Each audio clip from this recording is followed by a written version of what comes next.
छत्तीसगढ़ के कांकेर जिले में धर्मांतरण से जुड़े एक और विवाद ने प्रशासन की चिंता बढ़ा दी है। जी हां, हाटकोंगेरा गांव के बाद अब ढेकुना गांव में भी धर्मांतरित व्यक्ति के शव को दफनाने को लेकर ग्रामीणों का विरोध तेज हो गया है। ग्रामीणों का आरोप है कि शव को हाटकोंगेरा, ढेकुना और नारा गांव की साझा सीमा में दफनाया गया, जिससे क्षेत्र में तनाव की स्थिति बन गई। स्थानीय लोगों का कहना है कि यह निर्णय गांव की व्यापक सहमति के बिना लिया गया और इससे सामाजिक सौहार्द प्रभावित हो सकता है। इसी मुद्दे को लेकर ग्रामीणों ने कांकेर कलेक्टर और पुलिस अधीक्षक को ज्ञापन सौंपते हुए मांग की है कि शव को वर्तमान स्थान से हटाकर ईसाई समुदाय के निर्धारित कब्रिस्तान में दोबारा दफनाया जाए। ग्रामीणों ने प्रशासन से इस मामले में जल्द और निष्पक्ष कार्रवाई की मांग की है। जानकारी के अनुसार शव दफनाने की घटना के बाद हाटकोंगेरा, ढेकुना और नारा गांवों में लगातार बैठकों का दौर जारी है। ग्रामीणों का कहना है कि इस तरह के मामलों के लिए स्पष्ट नियम और स्थायी व्यवस्था बनाई जानी चाहिए ताकि भविष्य में किसी भी प्रकार का विवाद पैदा ना हो। इससे पहले हाटकोंगेरा गांव में भी इसी मुद्दे को लेकर 2 दिनों तक विवाद चलता रहा था।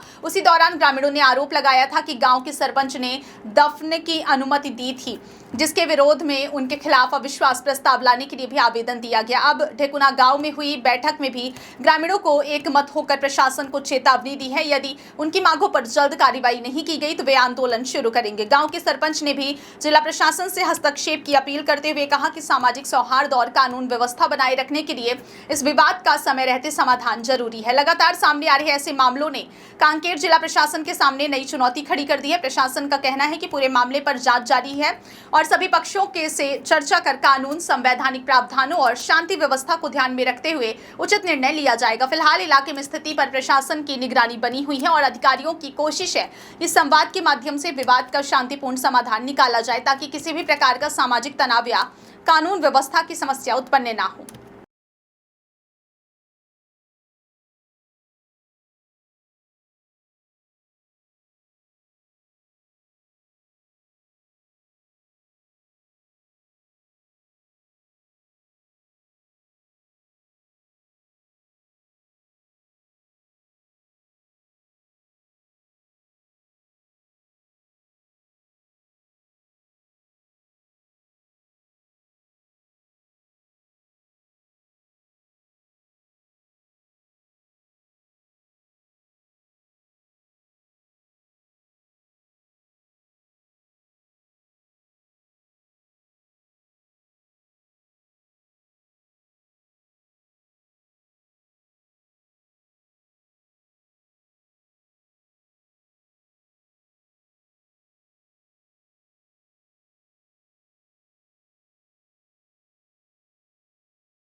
सोन चिड़ैया खबर उड़ती है। छत्तीसगढ़ में मानसून अब पूरी तरह सक्रिय हो चुका है और इसका सबसे ज्यादा असर महासमुंद जिले में देखने को मिल रहा है। उत्तर पश्चिम बंगाल की खाड़ी और उससे सटे झारखंड क्षेत्र में बने निम्न दबाव के प्रभाव से जिले में लगातार बारिश का दौर जारी है। पिछले 24 घंटों के दौरान रुक रुक कर हुई बारिश ने कई इलाकों में जलभराव की स्थिति पैदा कर दी है। मौसम विभाग ने हालात को देखते हुए महासमुंद जिले के लिए अगले 2 दिनों का ऑरेंज अलर्ट जारी किया है। विभाग का कहना है कि जिले में मध्यम से तेज बारिश का सिलसिला अभी जारी रह सकता है, इसलिए लोगों को सतर्क रहने की जरूरत है। मौसम विभाग के आंकड़ों के अनुसार शनिवार को जिले में औसतन 26 मिलीमीटर वर्षा दर्ज की गई। इस सीजन में अब तक महासमुंद जिले में कुल 397.5 मिलीमीटर बारिश रिकॉर्ड की जा चुकी है, जबकि 18 जुलाई तक सामान्य औसत वर्षा 362 मिलीमीटर मानी जाती है। यानी इस बार जिले में सामान्य से लगभग 9% अधिक बारिश हुई है। विकास खंडवार आंकड़ों पर नजर डालें तो सबसे अधिक बारिश पिथौरा और सरायपाली में दर्ज की गई है। पिथौरा में 525.6 मिलीमीटर और सरायपाली में 505 मिलीमीटर वर्षा रिकॉर्ड की गई है। इसके अलावा महासमुंद में 371.8 मिलीमीटर, बसना में 352 मिलीमीटर, बागबाहरा में 335 मिलीमीटर और कोमाखान में 294 मिलीमीटर बारिश दर्ज की गई है।